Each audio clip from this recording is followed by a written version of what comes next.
Hello, everybody. This is Debbie Eno from Teacher Success Coach with another episode of the Female Educators Roundtable. And on today's episode, we'll be looking at homeschooling. So looking at how, sorry, I'm just trying to,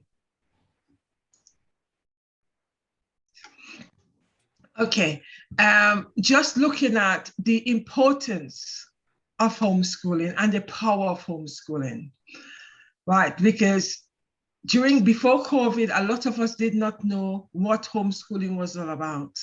But post-COVID, a lot of us know exactly what it's about and how powerful it is in relationship to traditional education. Because not only is it identifying your child's individual needs, it's enabling your child to walk at their pace. And there's no competition. That child is walking how they want to walk, when they want to walk. And guess what? They're not being disadvantaged in any way. They're actually even more advantaged because guess what? It means that they are learning so much at their pace, whereas if they want to go ahead, there's nobody keeping them back in terms of a curriculum. They're just going to the next topic, going to the next chapter. So that's one of the beauty of home educating. So today's session is looking at home education. And I've got another fantastic home educator who is going to share her journey with us, tell us about it, and tell us some of the challenges and the triumph, because guess what? It is not all roses. As we know, our little darlings, we have up and down with them. So home educating them is no different when they say, oh, you're not my teacher, right? So I'm sure some of these parents have got a lot of that. Thank you, Jennifer. Welcome, welcome, welcome. Tell us where you come from. And what's your journey? Yeah, I'm a mom of three. I live in Alberta, Canada. And we started homeschooling when I think a lot of people, or not a lot of people, a lot of new homeschoolers started homeschooling in 2020. Okay. Thank you for that. And as we know, around that time, homeschooling, home education have actually it rose in terms of, people realizing after COVID, I'm not sending back my child to this education system that didn't work for them, especially if the child have various learning challenges, because we know the school don't have the resources to cope with all the challenges that these children bring. Because I know, as a teacher, I teach sixth formers, and even teaching those sixth formers quite challenging. It's like one student said to me today, Miss, why have you sent out, why did you send out one of the students yesterday out of your class? I said, because he was so disruptive. He's disrupting the whole class. So I had to send him out to go and take a breather and then come back in. Well, he didn't come back in, he decided he's going his way, but that sometimes we have no choice because we constrained by a curriculum, and you're told that you need to finish off this curriculum. So therefore, when you have children who are disrupting the class, there's sometimes you cannot keep them in because you're on a tight schedule. Whereas at home, hold on, the world is that child's oyster. Because that child, the child disrupting, you say, okay, take a breather, take a cool off. And when you're ready, you come back and we're going to go over the topic. Right, anyway, let me not get into that. Jennifer, take us through. What inspired or encouraged you to become a homeschooler, home education? I think seeing my daughters grasping things and learning about things, even in that small window of time when we were still deciding if we were going to continue for the new school year. So after the summer, the things that we had learned and the time that we had together as a family, it really changed our family dynamic. I was working before COVID, and I really started to feel that distance grow between us. I would drop my kids off in the morning, I would just work myself, I would come home, and like a lot of parents, I would be exhausted, and we would do the bare minimum. We would probably rush off to sports or whatnot. So while we were together, we weren't together in a synchronized way or a comfortable way or a loving way. It was just more rush, rush, rush. Let's get things done. Check 1, 2, 3. But then when we had that time, we were able to reconnect in those relationships. And not only with myself and my daughters, but my daughters with each other. There was a lot less bickering. Of course, that's changed because they've had a lot of time together. But they were building their relationships back, and we were starting to be kind towards one another. We were just noting a full change in our entire family unit. Thank you. That's beautiful, though, because what seems to be that's indicating is when they were off to school, they didn't have time to know each other. Busy. It's busy between homework and peers and extracurriculars. Everyone is just so pressed for time that when you slow back and you have a more intentional day, you're able to say, like, hey, did you want to sit down and read this book with me? Would you like to do this puzzle with me? Could you help me with this? Because I think you know how to do this a little bit better. Or, let's work on this together. So there was a lot more unity with our family. It's interesting, though, because something that actually crossed my mind as you were talking, there seems to be more collaboration instead of competition. Whereas, when they're actually rushing off, all they know is competition.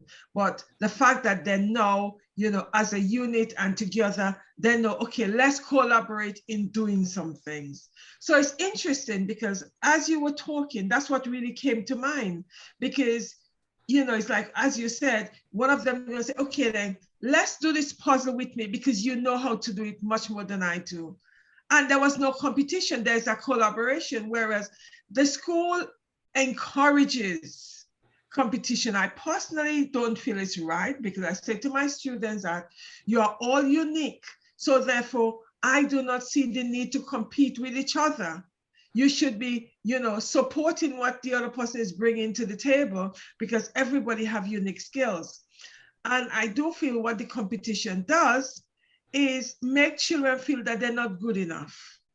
Absolutely. Yeah, no, and it's always a game of comparison. At least that was our experience as well. Students comparing like, oh, what did you get on your test? I got this. And then you're striving to do better. And I think it's human nature to always have that desire to do a little bit better.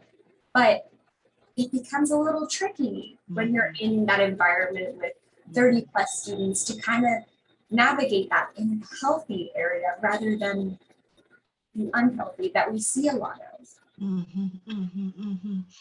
Thank you. Right. Were there any obstacles or barriers that you faced when wanting to switch to homeschooling? No, it was a really smooth transition. Our school, we wrote the letter, we let them know what our intentions were, and that was great. I've heard a lot of negative things where schools were reaching out, writing letters and saying, sorry, you're actually enrolled and you still have to continue with this year. So we were really lucky in that sense. Our administration here was completely supportive. We're glad that you're doing this for your family. If you need anything, feel free to reach out. So ours was really good. I think the biggest drawback was probably myself. I think we have a lot of self-doubt as parents, and maybe I'll just share from my perspective. In being a mother, there's nothing more in this world that I want than the absolute best for my children. So questioning that and deciding if I was qualified enough to bring them to where I want them to be. So I was my biggest downfall. Definitely needed to have that encouragement from outsiders, even if they weren't people in my everyday life, just people on social media reaching out and being like, it's okay, you have this. You have educated your baby since the day they were born. Trust yourself, and that's all you need. You don't need to be the best of the best. You want the best of the best. You will do the best of the best that you can. And it's okay if you're not perfect at everything because you're all learning together. Oh, thank you. What is nice is when you say we are all learning together. And I think this is something that needs to be stressed, and it's not stressed enough, even within the education system, where teachers don't seem to think or feel that the students are the teachers as well, because they feel that they always have to have all the answers. And I totally disagree with that, because I feel as educators, you don't have to have all the answers. You know, it's like yesterday, one of the students said to me, Miss, I've just asked you a question and you don't, it was one of the theories. I said, I can't remember the theories. You know, I said, I must check it out. Oh, but Miss, you're supposed to know. I said, I don't supposed to know anything. I said, I'm supposed to guide you where to find the information, right? I said, I cannot keep all those information in my head. But you see, unfortunately, these are teachers actually building themselves up to fail, because you've always been told that you have to demonstrate that you're an authority in the subject. And my argument is, because I do not know some of the answers, that does not make me less of an authority, right? And I think that's something we need to actually be very clear about, because I know my subject, but I don't know all the answers. And I worked in a school where this was one of the things that she was an NQT, which means a very, newly qualified teacher. I said to her, I said, there's sometimes when the students ask me questions, if I don't know the answer, I say to them, oh, I don't know the answer, let's find out together. She said, no, you should never make the students know that you don't know the answer. Oh, that's what I said to her. I said, oh. She said, yes, you're supposed to demonstrate your authority in the subject. I said, let me tell you something. Because I did not know the answer, that doesn't make me less of an authority. It makes me honest with them and a human, because they realize that you don't have to have all the answers. And it's okay not to know all the answers. And I think that's what we constantly have to remind our children, or in terms of whether or not you're a teacher or parents, that you don't know all the answer. It is okay not to know all the answer. There's nothing wrong with that. Let's look together. And I think, teachers need to also remember that the students are also the teacher. It's like this morning, I'm saying to one of my students, we're doing something on the computer. I say, oh my goodness, I'm really getting that wrong. I say, come. Miss, what? I said, because I don't know what I'm doing here. I said, you guys know I'm not, IT tech. So come on, show me what to do, because I don't know. Come on. And it's like, he was looking at me and he said, oh, Miss, that's the answer. I was just laughing. I said, thank you very much. I said, remember what I said? That you guys are my teacher. There's nothing wrong with that. It's beautiful. It's beautiful to be able to learn together.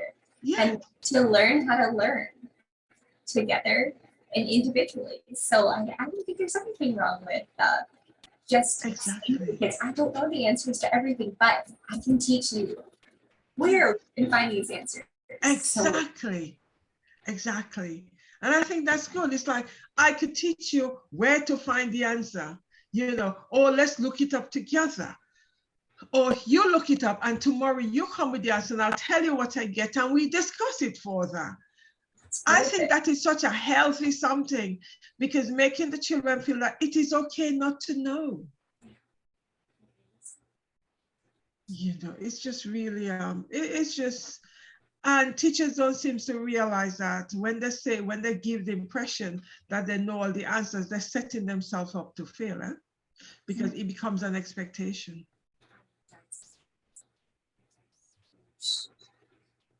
I can see both sides of it in wanting to convince children that there is a level of authority that comes with being a teacher, but I don't think that comes back to knowing all. Exactly. You can still have the sense of authority without knowing all the answers. I said to my colleague, I said, that doesn't mean because I don't know all the answers, I'm not an authority in my subject. I say, I know my subject well. And, even though there's an area I don't know, when I find out, I guarantee that I could explain it extremely well because I know my subject.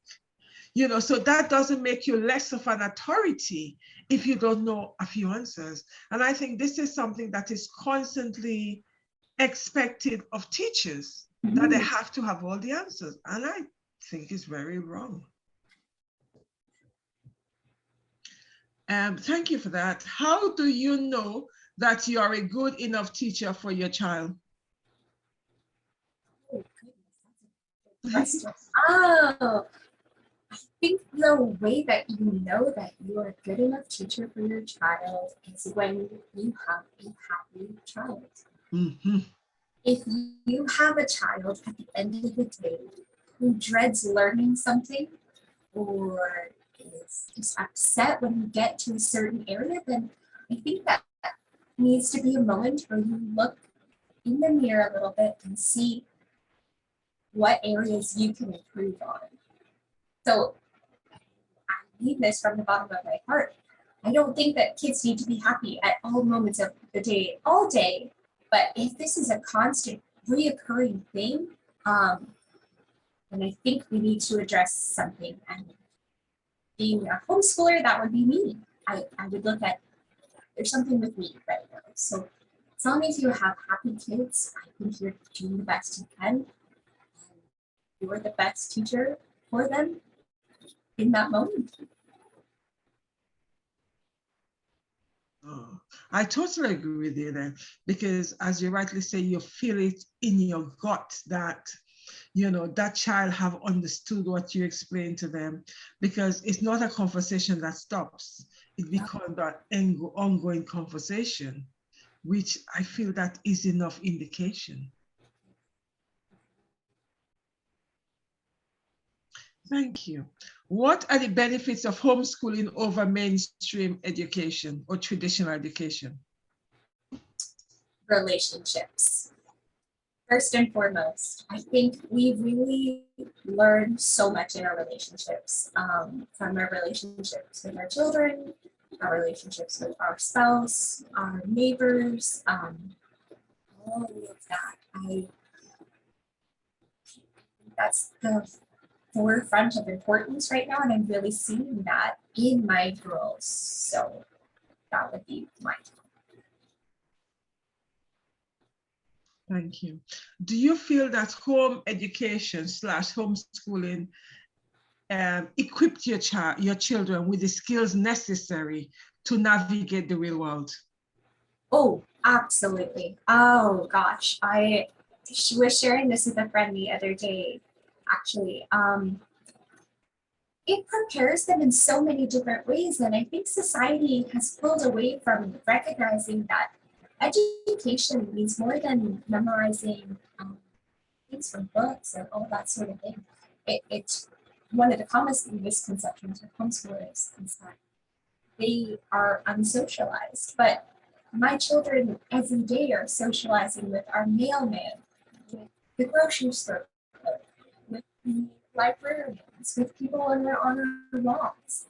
They are experiencing when we go to a banking appointment and they sit down. Now, they might not be listening, but they're hearing everything that's happening, and they're picking up all of these skills that kids that go to school might not necessarily be exposed to on a daily basis. So equipping them 100% and in different capacities for different families, that I would say absolutely.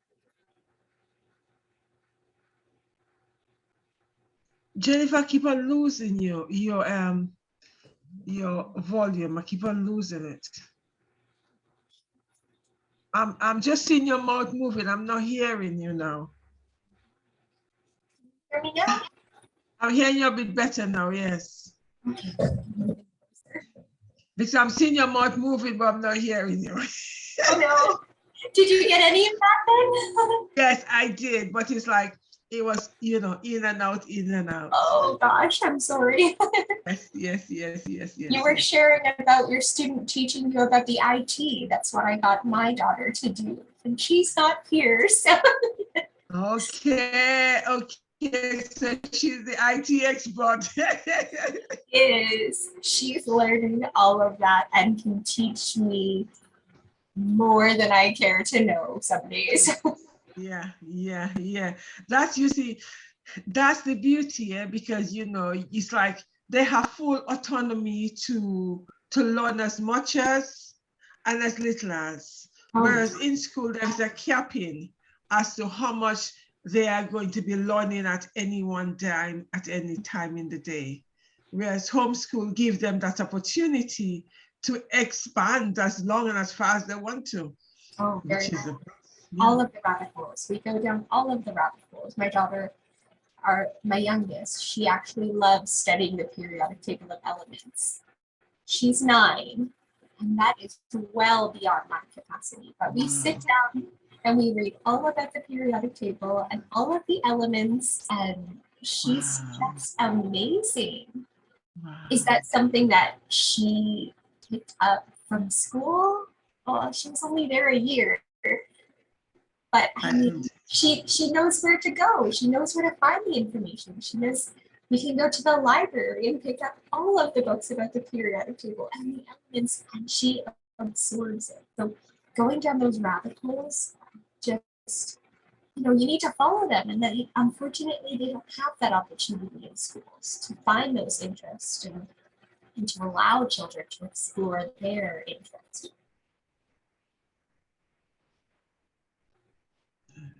It is so true though, because as much as, you would like them to explore and continue to explore, you also is very conscious that you have a national curriculum that is on your shoulder that you need to complete because that child needs to finish it.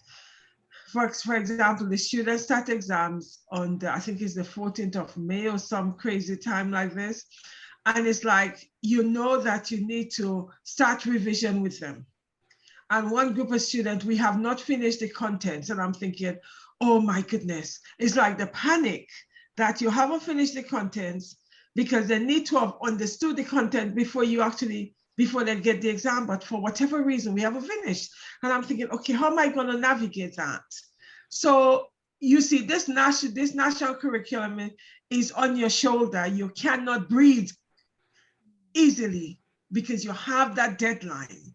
Whereas when you're home educating your child, it's about the child's needs, isn't it? There are no deadlines. Exactly. What are some of the triumphs of homeschooling for you? Triumphs.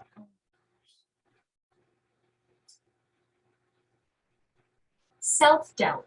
We're getting into the older grades now with my eldest. And again, it trickles in. I know that I've done this for 3 years and I have seen them succeed and learn, but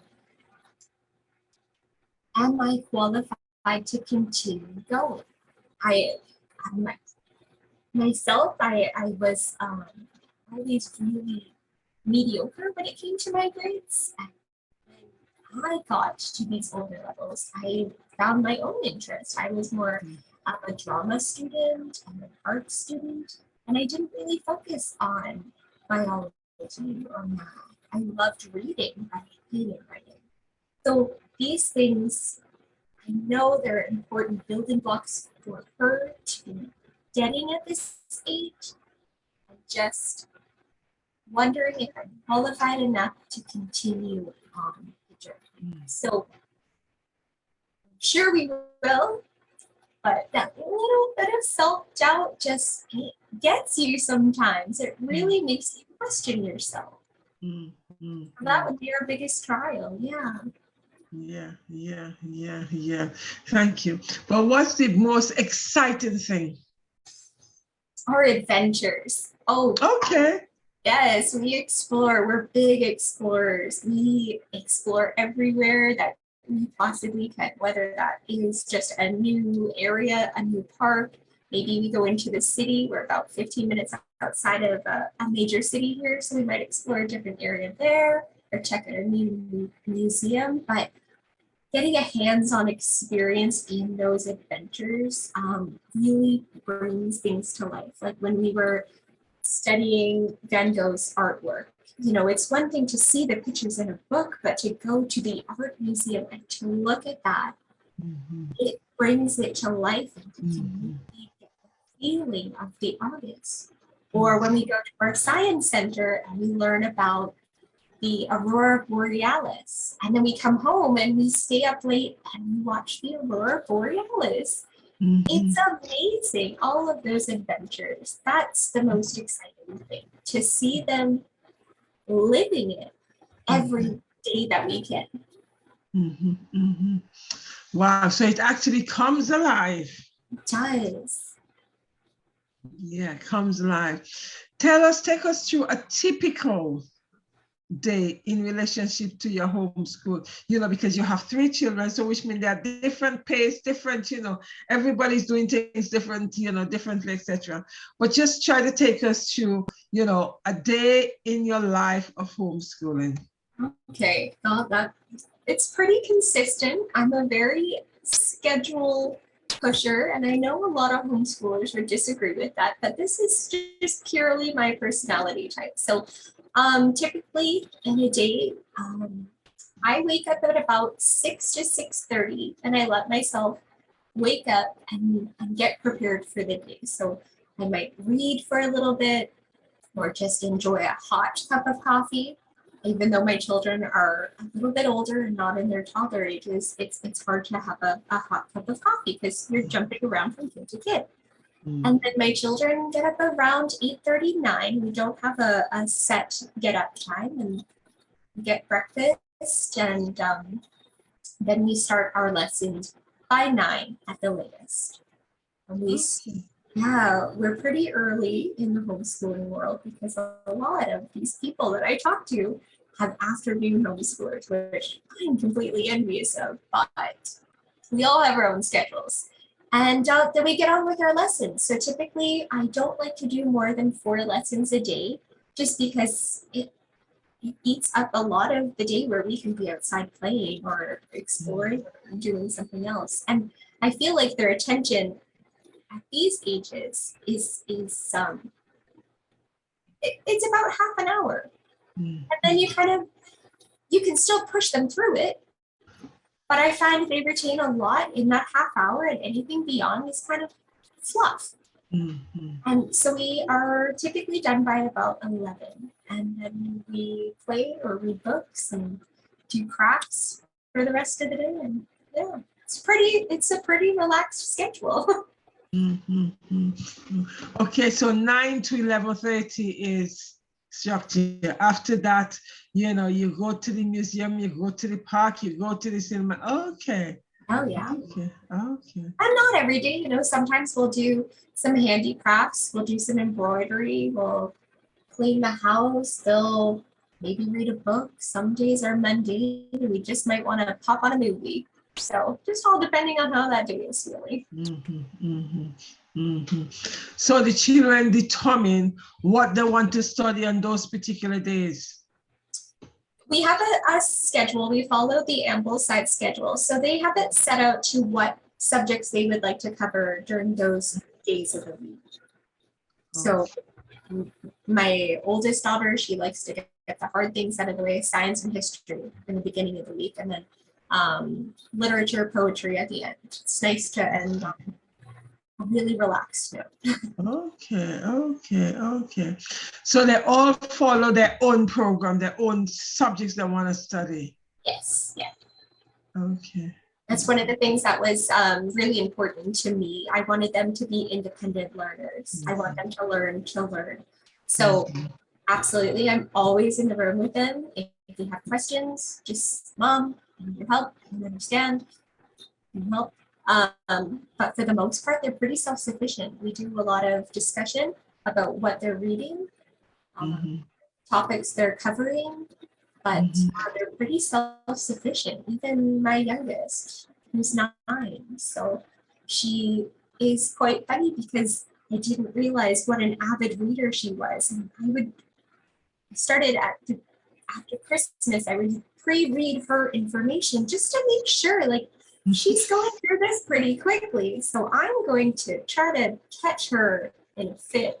And I would read it and I would be like, so what did we think about the subject today? And she'd be like, well, and she would give me the answer in full. I'm like, oh, you really are absorbing this. I'm so proud of you. So she's ahead of you, right? Ahead of you, right? Yes. That's funny.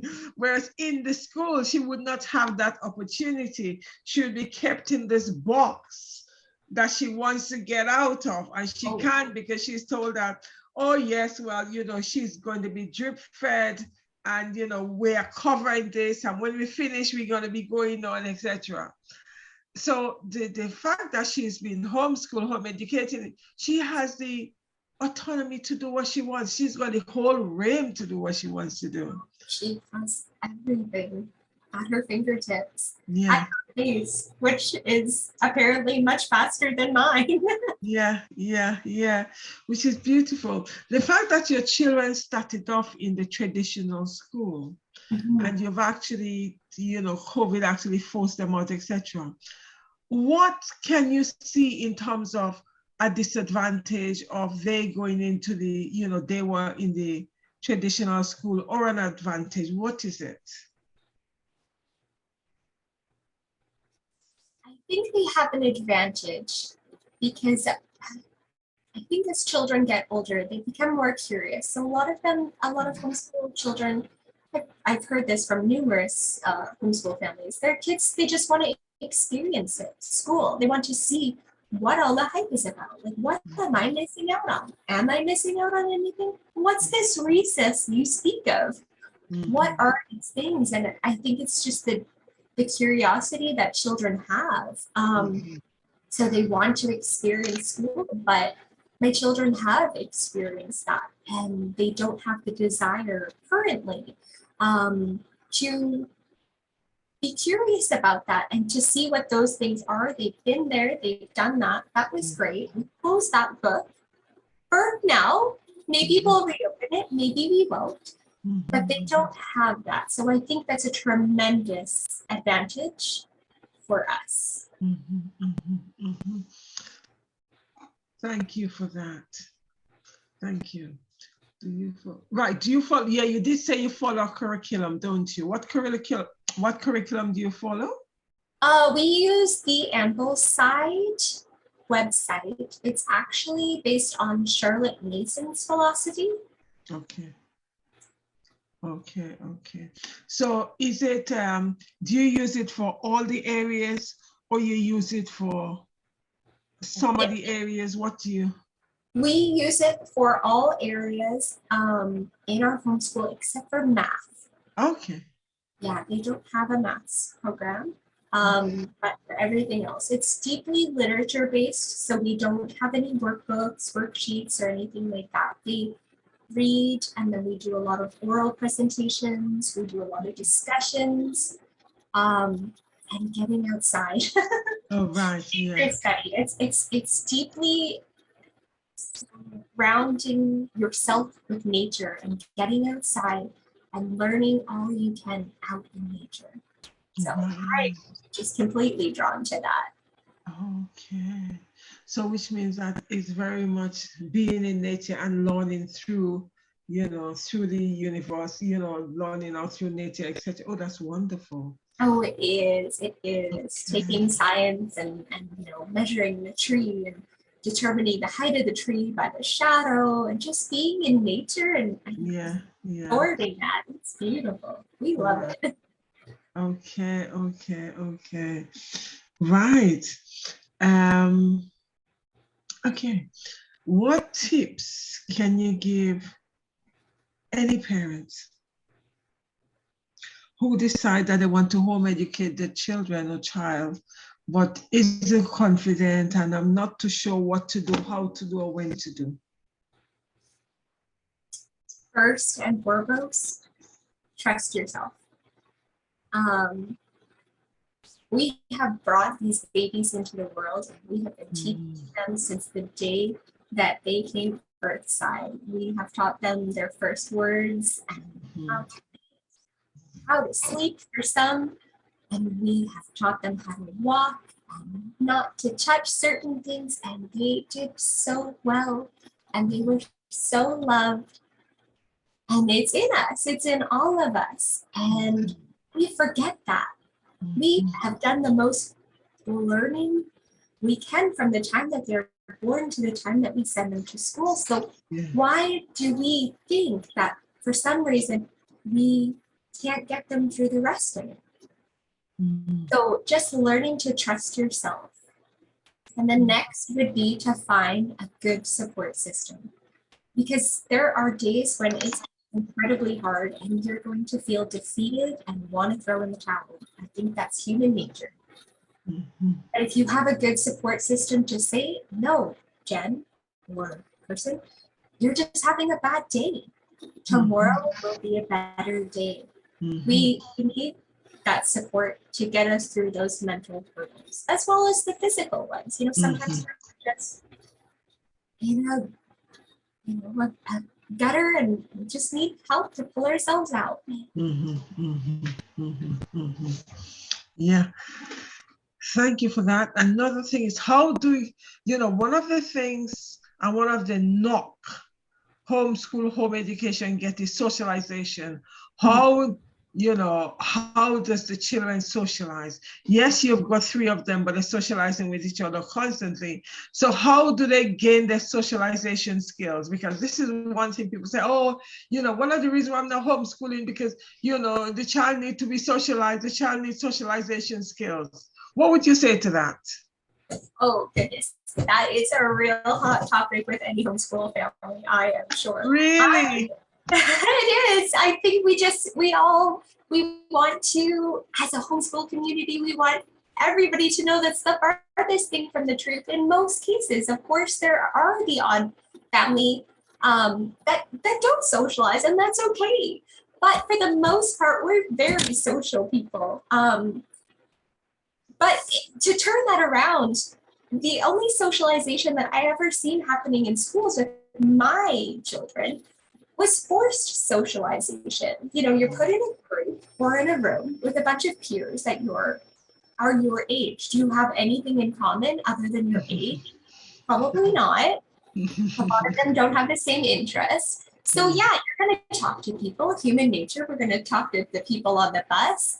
Does that mean, we're best friends? Absolutely not. But when it comes to homeschooling, we're able to find these people for our children that have common interests. Like, hi, my daughter likes going for walks. Would anybody be interested in going on a nature walk with us? Or my daughter likes playing chess. She goes to the library every Tuesday. There's a group that meets there if your child is interested.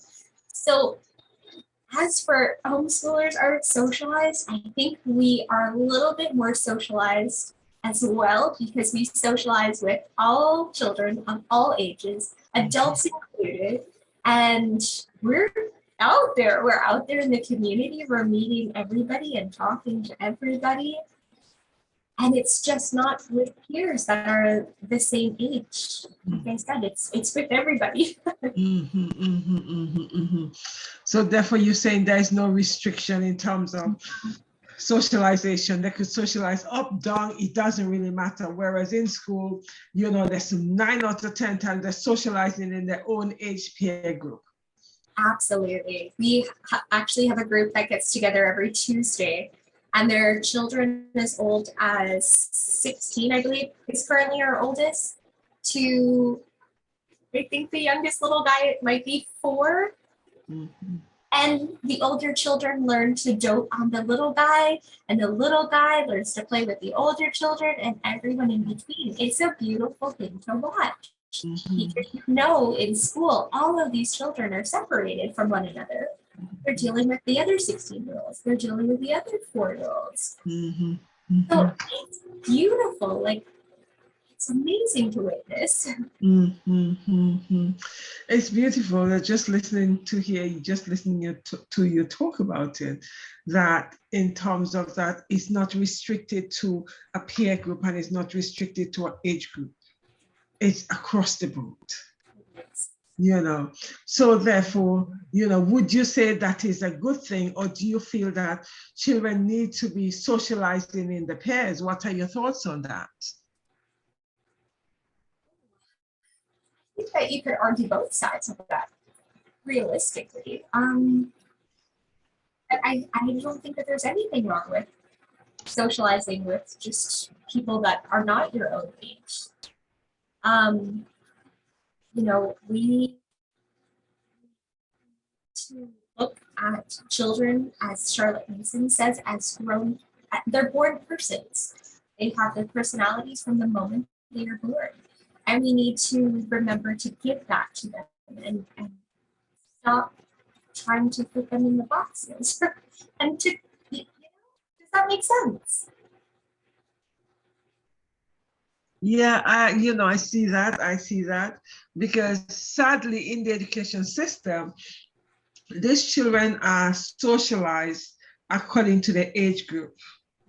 And it doesn't always work for every child, because some children rather socialize with older children because they feel that they get more out of them, especially when these children are beyond the age, right? So therefore they would see their peers as, oh, they're still childish and they talk in a childish way. Whereas when they're allowed to socialize with children older, like, a 14-year-old socializing with a 16-year-old, they get more out of it, because that group or that individual child is about their academic or socialization level. And sadly, the school doesn't seem to do that. Sorry, you're saying? No, absolutely. And I mean, there has to be some discretion with any relationships that your children have and the peers that they're socializing with. I wouldn't just send my young 9-year-old out with a 16-year-old without knowing that family and knowing that person as an individual, or at least being in an environment that I can kind of, it's a little bit controlled. So definitely under the right circumstances, I believe that it's a much better idea to have a vast age group. Definitely conditional. I totally agree with that, because it's like, I'm just visualizing my year 10, that 14-year-old, and they just socialize with the 14-year-old. So which means when we think in terms of exchanging ideas, it's from that same level, because they're not stepping out of the box, so that they actually discuss at a higher level. Mm-hmm. And I feel that is an issue. Whereas I've heard a lot of homeschooling or home education parents say, oh, my child socialized with, exactly what you said just now. My child socialized with every child from the 4-year-old to the 18-year-old. So therefore it gives that child a wide enough knowledge on how to navigate the world, and also how to discuss things, because they're coming from a much more mature level. And I'm sure only children could see from that little tidbit as well, because as an only child myself, the peers that I was socializing with on a daily basis, I was always drawn towards the adult conversations. Mm-hmm. And I'm sure a lot would agree with me. I'm not sure why that is with other children, but myself, and I know other only children as well, they all gravitated towards the adult discussions. So probably that is saying that these children are beyond their years, so therefore the peer discussion is not inspiring them or motivating them. So therefore they need to go that other level, that they're able to understand and have proper conversation. I think that's one of the things. Have you got anything else to say to us? I could go on all day about homeschooling. Truly, that's beautiful. It's a beautiful experience. I'm glad I took the chance. I'm glad we were thrown into it. I always had that little bit of lingering self-doubt, and I think as a parent, I probably always will. But learning to trust myself and trust the process, and remembering that there's nobody else that is better equipped to educate my children than me. I want nothing but the best for these children. And there's no one on the face of the planet that wants it anymore. So who better to prepare them for the rest of their lives than the person that has their utmost interest? And they're down. Yeah.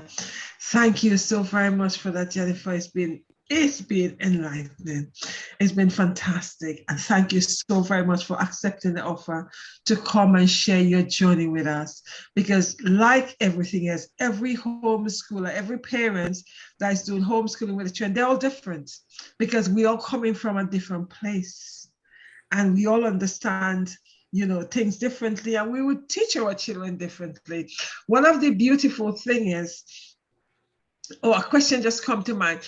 Which means that you do not teach under the schedule of the education system. By that I mean the hours.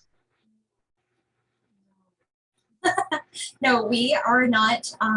There are two different ways that we can homeschool in our province in Canada. Either be completely aligned with our province and their educational requirements, or we can go willy-nilly like we do. So we're the willy-nilly family, and we're not on a schedule. Okay. Thank you for that, because when I was talking, I forgot that. Because a lot of people, when they start, had a number of people on the show, when they start homeschooling, they feel, or they think they need to repeat the education system. But why would you want to do that when you take your children out of it? Why do you want to do a 5-hour day job, And we made the same mistake in the beginning. I think it's because we see school and we know it's succeeded to a point, it's still ongoing. So there must be something to it. So for me, I tried to mimic that, to turn our home into a classroom. But why, or what I was thinking, is beyond me, because that's not what he was looking for. That's not the things that were drawing me into it. So we quickly learned that was not for us either. Yeah. It's interesting though, because a lot of parents make that mistake until they realize, hold on, this isn't working. I need to de-school myself and show that system in the bed, and then do our own system. Because come on, the fact that you take your child out of that, why would you want to use that same system? It doesn't make sense. It wasn't working for you, so you pull the child out. So therefore, there's no point in going and repeat it because it's not working. It's definitely, deschooling is number one. And if you weren't homeschooled yourself, I think that's the most important thing. You need to deschool yourself and deprogram those thoughts out. Then, it's always still lingering in the back of my head. Well, I know in getting in the older grades, they do X, Y, Z. So maybe I should just do Y, Z to make sure that, we have that covered. But then in the same breath, I'm like, no, we're doing this journey for a reason. We don't want to do that. Stop doubting yourself. It's okay. Yeah. That is so very true, because the fact that, you're doing this journey, I like that one. You're doing this journey for a reason. Why are you going to regurgitate the classroom? Doesn't make no sense. It doesn't make no sense. Is there anything else you want to say to us before I say goodbye to my Facebook people? Well, Debbie, thank you so much for reaching out. I have loved talking with you today. I hope that if anybody takes anything away from this discussion, it's just to trust yourself. Yeah, that's a big one. Thank you. It's to trust yourself, parents. Remember, you are the best teacher for your children. You thrust them in our care, but we really don't know them, Every day when I leave my classroom, I reflect and ask myself, how much do I really know these children?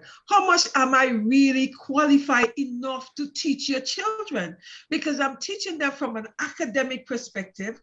I'm not teaching them from a place of knowing all the necessary needs.